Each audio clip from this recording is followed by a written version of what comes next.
Do you ever think of what you have left unfinished? For how long has it been left behind? It certainly thinks of you, and it still counts the days until completion. Hiya! I'm Ink, they, them pronouns, and welcome to the Nook. I hope you've gotten a good amount of sun today, and if not, head on out and catch the rays for a little. It'll help you feel more energized and happy. This is a series I call Dungeon Deck, where we make strange monsters and NPCs for tabletop RPGs, including a creature card. Now, with that all out of the way, let's get started. We'll begin by sorting out our concept. For this week, there wasn't any particular monster I wanted to draw, but instead I wanted to return to the vacant archipelago, a setting I made a while back where one day everyone left. Whether they disappeared from magic or just walked off is a mystery, but there are many animals and things there that were left behind. Today, one more object will join them. So I found a fitting monster in my sketchbook, one that looked much like a robot, but missing an arm and very rough-hewn. How would this creature come to be? How could it be such a mess? What if it was abandoned? What if the sculptor could only get the general shapes in before they left? What if this is an unfinished project? All right, now that we have the central concept, let's move on to the lore.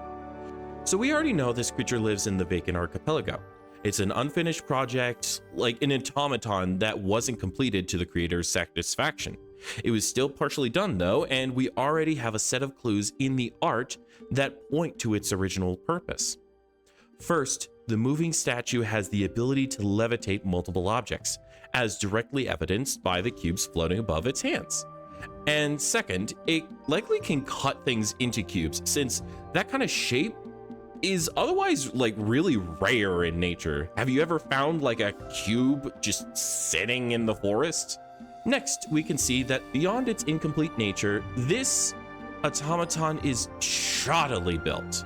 The person who made it is no Michelangelo, and the fact that the automaton can even function despite this mess is, well, it means that this creature is sturdy. It's not meant for delicate clerical work or anything like that. Actually, let's go further to say that this moving statue was meant to do something dangerous. Maybe dangerous enough that you wouldn't ever want to do it yourself, like handle certain materials, such as unprocessed, magically charged items. Furthermore, this automaton was slapdash from the ground up, a proof of concept. This creature was not only unfinished, but not the final product, merely a sketch. It's a prototype. Okay, I think we have a bit of a whole idea now. This creature was made to be an assistant, a partner in the workshop, the first iteration of many, and a subject for tinkering. It was made to carry and process the most dangerous materials until it broke, then be fixed and made better. Or maybe be thrown away as the person who crafted it would make the next, more improved version. Of course, none of that ever happened, as this being woke up in a room filled with objects. Tools were all abound, but no life existed. What caused it to activate was unknown, but it got up and moved around, testing all the joints that it had and noting the lack of others it was supposed to have. It tested the other built-in functions and found them satisfactory, until it got to scanning for dangerous or unrefined materials and caught a flash in the sky. Shortly after, there was a crack that echoed through the air. Even this far away, it felt the charge. Maybe that's what woke this being up. Either way, there were clear signs of dangerous and unstable magics. Likely a crystal cracking and radiating power into the area. If it was not stopped and contained, it would spread to the entire island. The unfinished project marched out the door and to the beach. For now, this would be guidance enough. All right, now let's pull out that creature card and start filling it in. First off will be the name, Incomplete Project. That gets the vibe across while not giving too much away. It feels sort of like the Darkest Dungeon style naming convention, a title that conveys more character than just a typical fantasy role. Next are the abilities. These will help illustrate what the Incomplete Project can do and its capabilities in dealing with dangerous materials. Contactless Conveyance. This is the levitation ability. The general idea is to imply that it's closer to Tensor's floating disk, generally following the project around, rather than a full telekinesis, being able to fling whatever anywhere. Material Shearing. This is how the project cuts things. It applies a shear force to the piece along a particular line to cut or crack it apart. I'd like to think that it can apply like a huge amount of force, but not quickly. It's similar to how a hydraulic press works. Construct Immunity. Now here's the big one. The project is shielded against the harms that present themselves when handling dangerous materials. Heat, light, electricity, corrosion, poison, and especially magical radiation are harmless to this moving statue. It could also stand to reason that the project has a way to safely store and contain hazardous substances within its own frame. These abilities get across the idea that this is a non-combat creature. It's meant to carry and process dangerous materials while remaining unaffected by the dangers those materials present. While it could withstand some battle scenarios, those would be approached as high-stakes puzzles and situations to avoid, rather than heart-pounding action.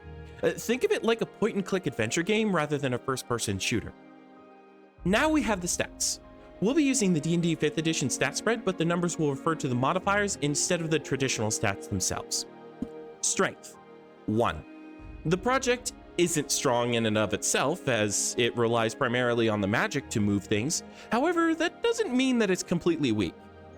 Constitution, 3. This represents those resistances mentioned earlier and how this automaton can withstand a variety of dangers. Dexterity, 1. Not agile, but certainly not clumsy enough to trip and drop a lump of dynamite on the ground. Intelligence, 3. This represents the magical forces that the project used to both lift and shear. They're powerful but slow, so while the modifier is a 3, I would actually treat it as if it had 0 on attacks, but 6 on non-combat uses. Wisdom, 0. This is a newborn robot that has little knowledge of how things work. It just knows what it was programmed in, which is how to safely handle dangerous materials and not much else. Charisma, 0. Again, a newborn, and not necessarily programmed to have witty conversations or anything. These stats reinforce that earlier idea that this is a non-combatant who can survive a couple of rounds of hurt, but really doesn't have much capacity to harm others, unless it's set up a clever situation. Again, an adventure game, not a first-person shooter. Finally, we have the core phrases. These are a set of statements or questions that help characterize monsters and guide DMs on how to play these creatures in a unique and interesting way.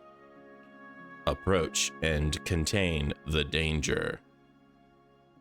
This is the original primary directive of the project, the whole reason behind its creation, and that will remain, even if the original creator is gone.